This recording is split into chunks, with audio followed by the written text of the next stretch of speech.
Shalom, shalom, shalom, frères et sœurs. Je vous salue au nom de Jésus-Christ. C'est encore moi, votre sœur Lydie. Je viens partager une petite révélation et un rêve, un songe dont le Seigneur m'a donné. C'était précisément samedi passé. Aujourd'hui, nous sommes dimanche, le 17 août. Aujourd'hui, c'est dimanche, le 17 août. Et le songe, je l'ai eu samedi passé. Alors, dans ce songe, qu'est-ce que le Seigneur me faisait voir?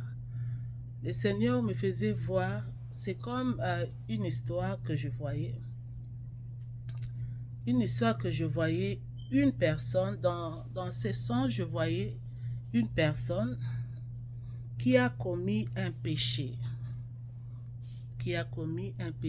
d'adultère. Je voyais une personne qui a commis un péché d'adultère. Et dans ce songe, je voyais la personne, après avoir commis ce péché, la personne essayer de cacher ce péché.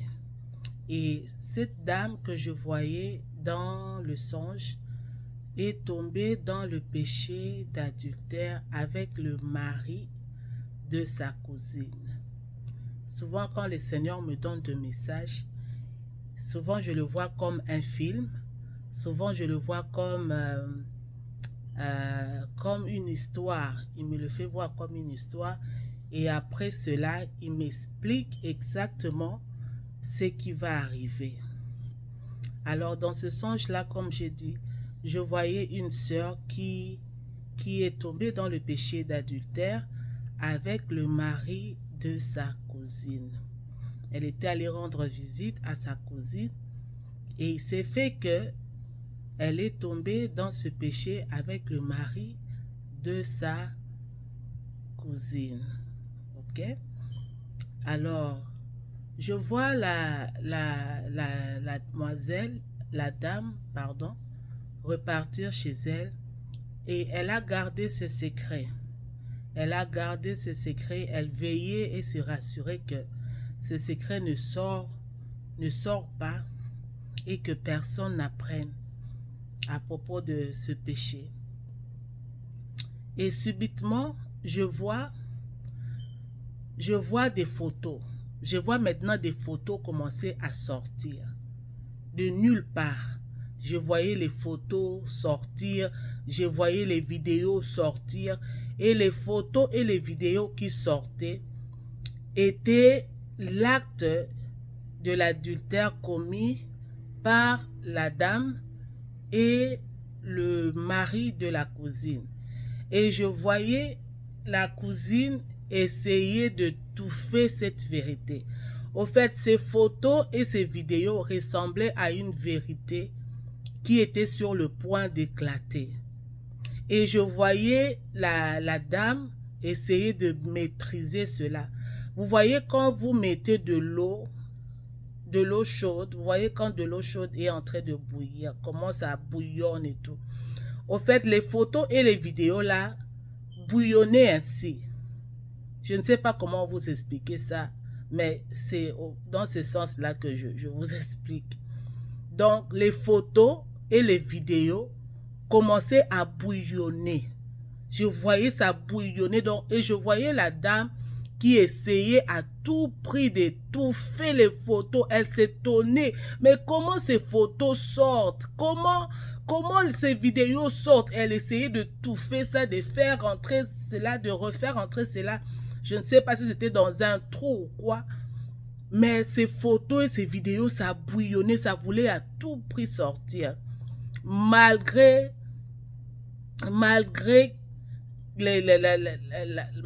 qu'elle a essayé d'étouffer les photos et les vidéos qui voulaient à tout prix sortir, elle n'a pas pu. C'était impossible. C'est comme si le plus elle essayait de touffer cela, elle perdait contrôle de cela. Et alors, Quand la vision s'est arrêtée, je commençais à demander au Seigneur, Seigneur, qu'est-ce que tu essaies de me dire par rapport à ce songe? Et le Seigneur a commencé à me parler. Il m'a donné premièrement le passage biblique dans le livre de Luc. Dans le livre de Luc, chapitre 12, vous pouvez commencer par le premier verset, mais moi je vais carrément lire. Là où le Seigneur avait vraiment tiré mon attention, c'était le verset 2 et le verset 3. Luc chapitre 12, verset 2 à 3. Je lis au nom de Jésus, la parole de Dieu nous dit: Il n'y a rien de caché qui ne doive être découvert, ni de secret qui ne doivent être connus. C'est pourquoi tout ce que vous aurez dit dans les ténèbres sera entendu dans la lumière, et ce que vous aurez dit à l'oreille dans les chambres sera prêché sur le toit. Alors quand le Seigneur m'a donné ces passages bibliques, il a commencé à me dire que nous sommes dans un temps où la vérité ne sera plus cachée. Vous voyez, on a eu affaire à des hypocrites dans l'œuvre de Dieu, dans l'Église, parmi le peuple de Dieu, des aventuriers, des faux serviteurs qui ont séduit la masse, des faux prophètes qui ont séduit la masse. Et c'est dans le monde, hein, c'est partout dans le monde.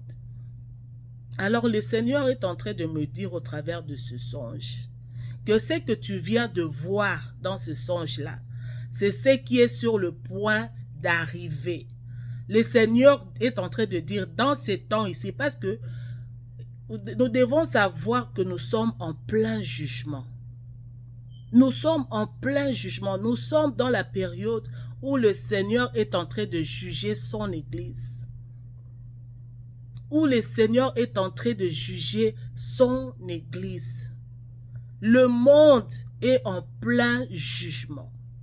Et comme la parole de Dieu nous l'a déjà fait connaître, que vers le temps de la fin, nous allons voir des tremblements de terre, des guerres, des inondations et tout ça, ce qui se passe déjà depuis déjà quelques années.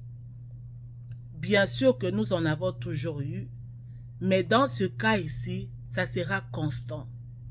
Ça ne sera pas quelque chose d'une fois ici, là, ça sera constant.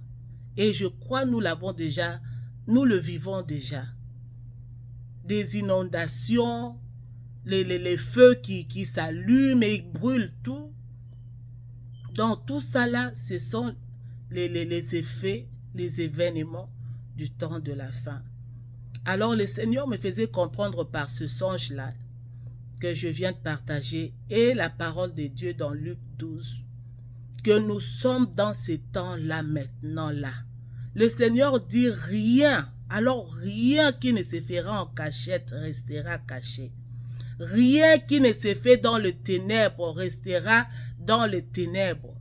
Comme le dit la parole de Dieu, que tout ce qui est caché sera révélé. Tout ce qui est secret sera connu.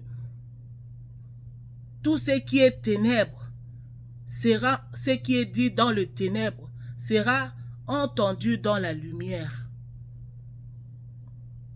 Les gens qui vivent de double vie, les faux serviteurs qui ont déçu la masse pendant si longtemps, le Seigneur dit c'est fini. C'est fini. Nous sommes dans ces temps où tout sera mis à la lumière. Nous sommes dans ces temps où tout sera révélé et plus rien ne sera caché. Et dans ce songe-là, le Seigneur me rappelle une chose. Le Seigneur me rappelle une chose. Il me dit que les péchés que les gens commettront dans le secret, ils chercheront tellement comment les cacher que ça sera impossible. Le Seigneur dit qu'ils seront surpris. Les hommes seront surpris de voir que quand ils ont commis un acte il n'était qu'à deux, ou il était seul, mais par hasard, mais bizarrement dirais-je, la personne se rendra compte qu'il y a eu une deuxième personne, une troisième personne. Et les gens se demanderont, mais comment c'est sorti? Comment cette personne... Donc les gens viendront avec des preuves telles que des photos et des vidéos. Et le criminel se demandera, mais quand est-ce que cette photo a été prise? C'est ce que le Seigneur me disait. Quand est-ce que cette photo a été prise? Quand est-ce que cette vidéo a été prise? Ce sont les questions qui passeront dans les têtes des criminels, des faux serviteurs. Le Seigneur dit qu'il y aura des personnes qui les prendront des photos sans qu'ils ne s'en rendent compte. Quelque chose que tu avais fait dans le secret, un péché, un deal, quoi que ce soit que tu as fait, un mal que tu as fait. Le Seigneur dit, le mal que les hommes font en secret, le mal que les hommes font en secret ne restera plus caché. Tout viendra à la lumière du jour. Les criminels ne comprendront pas comment la vérité les a échappés, comment une telle histoire les a échappés, comment ils ont perdu de vue. Quand est-ce que cette photo a été prise? Ce sont des questions que je voyais qui s'est passé dans la tête de criminels, de coupables. Quand est-ce que la vidéo a été prise? Quand est-ce que la photo a été prise? J'étais seule. Il n'y avait personne avec moi. Je m'étais rassurée de cela. Mais quand est-ce que ceci a eu lieu? Quand est-ce que le Seigneur le fera? C'est le Seigneur qui le fera. Il fera que tout soit exposé et que rien ne soit caché. Alors le Seigneur nous appelle à une vie d'obéissance, à une vie de sainteté. Toi qui te dis enfant de Dieu, toi qui te dis serviteur de Dieu, sors de l'hypocrisie. Sors de l'hypocrisie. Toi qui prétends devant les gens, toi qui fais semblant, qui prétends être saint, qui prétend ne point avoir de péché ni d'erreur, qui prétend être parfait, le Seigneur dit qu'il n'y aura plus de secret qui restera inconnu.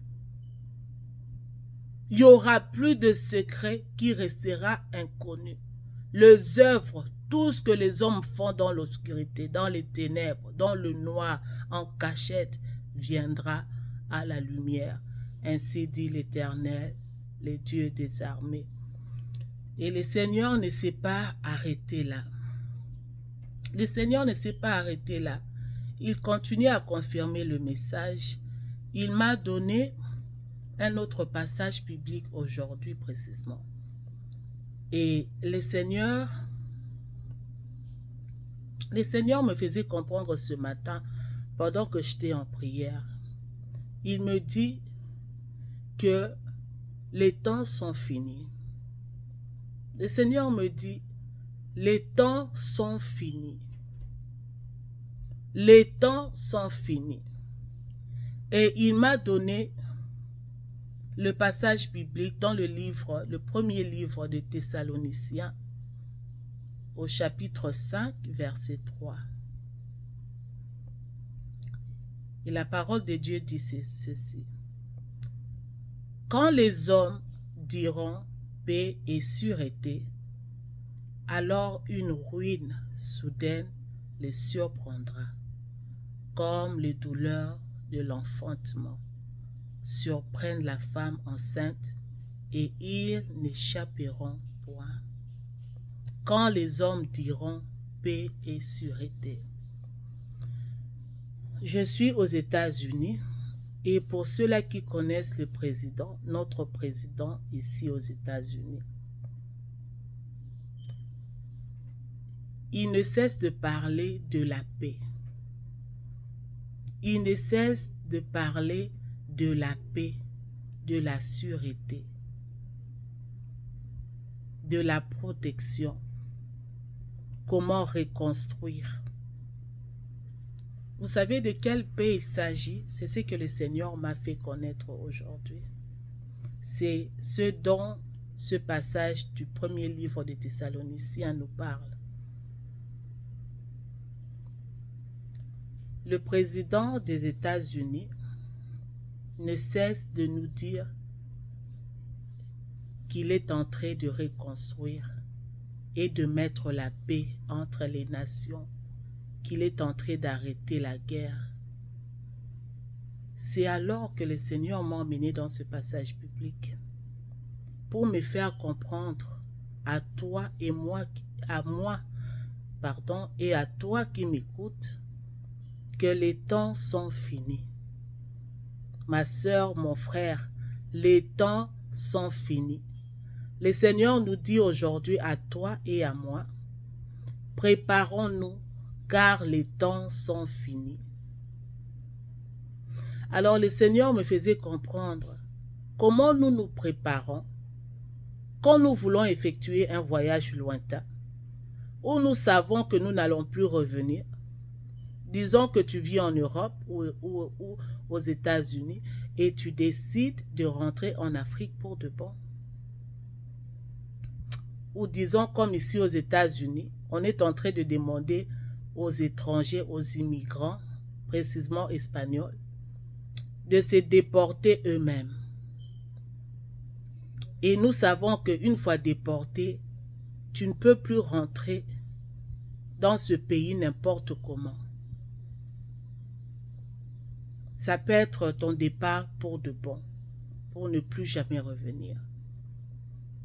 Surtout nous les femmes, hein? Vous savez, non?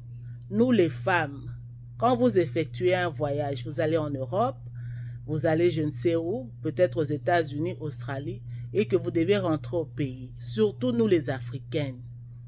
Hein? Tu sais que tu es en train de partir, de rentrer en Afrique. Vous savez comment on aime emmener des histoires et des histoires, des bagages, au point où on emballe même des cure-dents. J'avais vraiment apprécié ces cure-dents ici. Hein. Je crois que je vais ramener quelques au pays. C'est comme ça, non, les dames? C'est comme ça, les dames. Si vous voulez effectuer un voyage et vous savez que vous n'allez plus revenir dans ce pays-là, vous allez prendre le maximum de choses. Vous allez emballer le maximum, tout ce que vous aimez, vos préférences, tout ça. Vous allez vous acheter des histoires. Vous allez vous préparer de façon que vous ne manquez de rien, de tout ce que vous aimez pendant une période. Pourquoi? Parce que vous ne savez pas si vous allez revenir dans ce pays ou pas. Et si on vous déportait? Alors, comment on se prépare pour l'éternité? Comment on se prépare pour l'éternité, mes frères et sœurs? Nous le savons tous que nous sommes des passagers sur cette terre.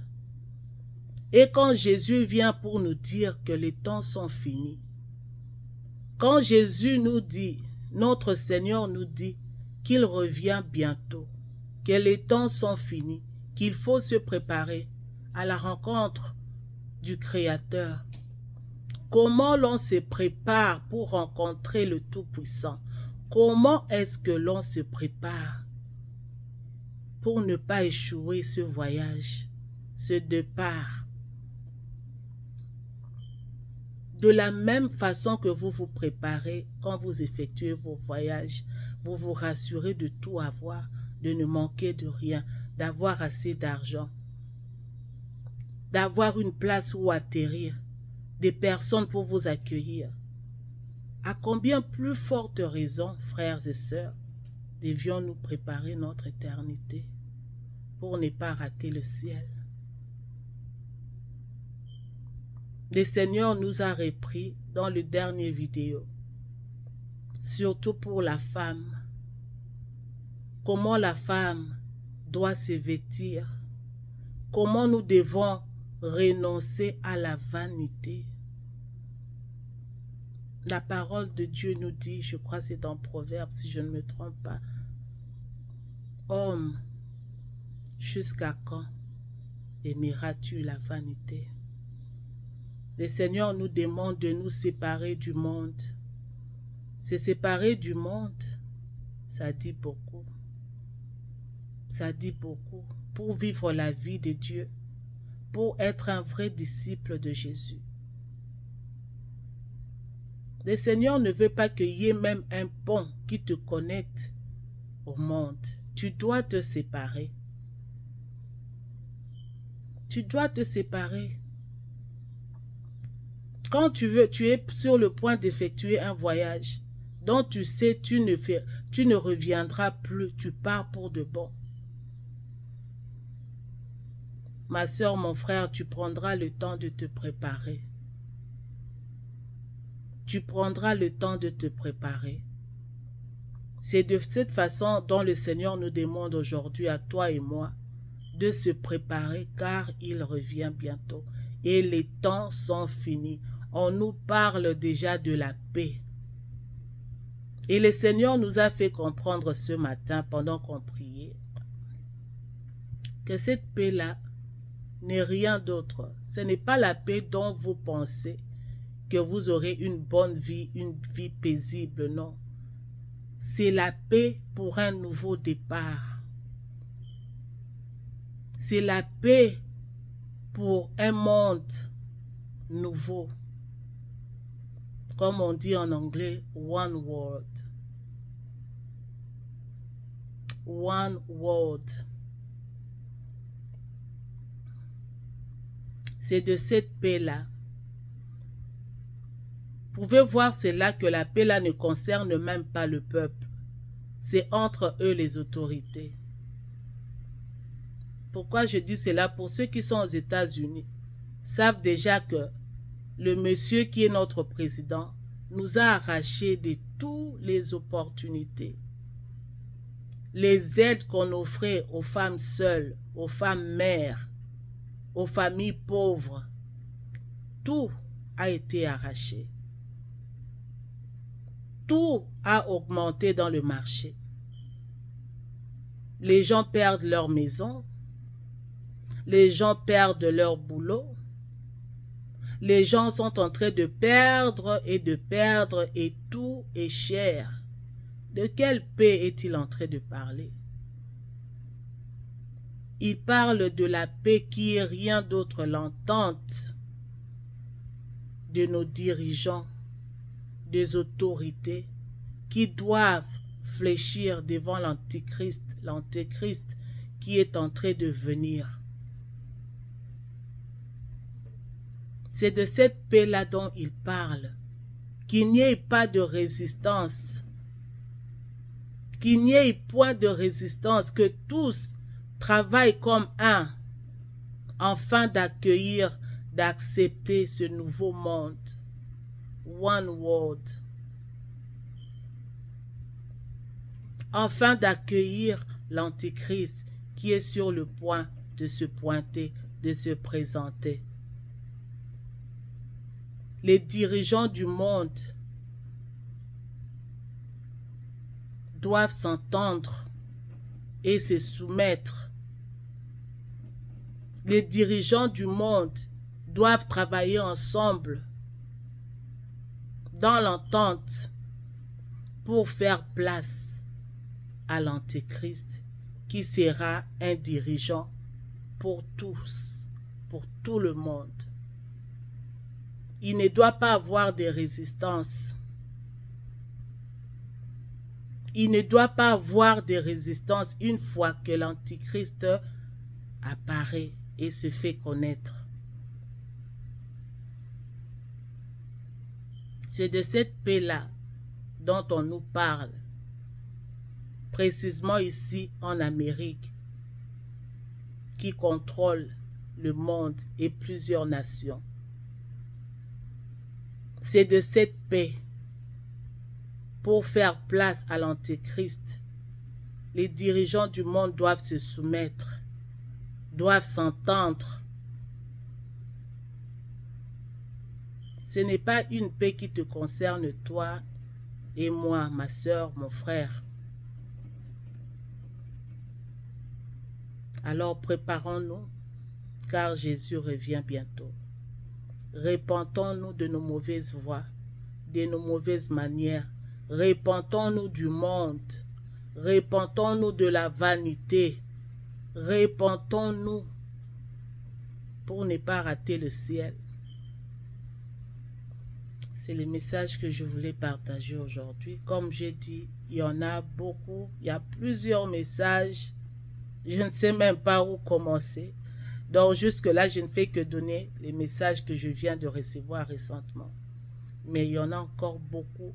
C'est les temps où, comme je dis dans la vidéo précédente, que l'esprit de mort va s'émouvoir, va frapper dans plusieurs maisons. Et je vous avais dit aussi, la mort, c'est aussi l'enlèvement. Et le Seigneur nous demande de nous préparer, car les temps sont finis et l'enlèvement va prendre place dans la forme d'abord de la mort. Beaucoup de personnes vont nous quitter. Des personnes chères, des êtres chers vont nous quitter. Des hommes de Dieu comme des païens. Beaucoup de personnes vont nous quitter. Et le Seigneur nous demande d'accepter cela. Parce que nous avançons vers l'enlèvement, le retour de Jésus-Christ. Et avant que Jésus ne revienne, beaucoup malheureusement vont nous quitter. Beaucoup de nos frères et sœurs vont nous quitter. Malheureusement. Ceux qui seront en Christ mourront en Christ. Seront avec Christ. Et ceux qui mourront sans Christ. Alors préparons-nous pour le retour de notre Seigneur et Sauveur Jésus-Christ. Soyez bénis, frères et sœurs. En tout cas, par la grâce de Dieu, je vais essayer de faire une vidéo. Je vais essayer par la grâce de Dieu, parce qu'il y a tellement beaucoup de messages qui vraiment semblent être urgents, parce que ce sont des messages que j'ai eus il y a très longtemps. D'autres avant la période du Covid, d'autres pendant la période du Covid et d'autres après la période du Covid. Et ces messages sont nécessaires parce que les temps sont finis et nous avançons vers l'accomplissement de tout ce message que le Seigneur n'a cessé de nous révéler. Soyez fortifiés, soyez bénis au nom de Jésus-Christ. Merci.